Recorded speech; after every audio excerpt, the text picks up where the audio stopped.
Praise the Lord.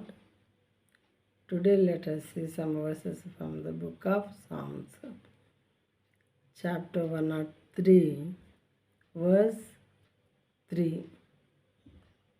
He forgives all my sins and heals all my diseases. He means God.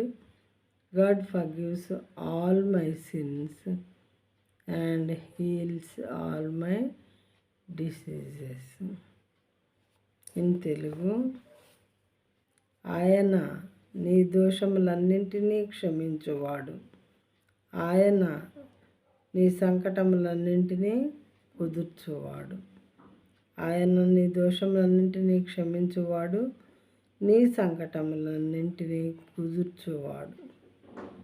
ఆయన నీ దోషములన్నింటినీ క్షమించువాడు, నీ సంకటములన్నింటినీ కుదుర్చువాడు. ఎప్పుడంటే మనం క్షమాపణ అడుక్కోవాలి దేవుణ్ణి. మనం ఏ తప్పు చేసినా కానీ పొరపాటున దేవుని పాదముల దగ్గరికి వెళ్ళి, ప్రభు పొరపాటు నేను ఈ తప్పు చేశానయ్యా, నా బలహీనతను బట్టి నన్ను క్షమించండి, మరొకసారి ఇలాంటి తప్పు జరగకుండా నా జీవితంలో మీరు సహాయం చేయండి అని మనం దేవుని అడుక్కున్నప్పుడు ఆయన మన దోషాలన్నింటినీ క్షమిస్తారు, కడిగి వేస్తారు, మన పాపాలని, మన సంకటములన్నింటినీ కుదురుస్తారంట.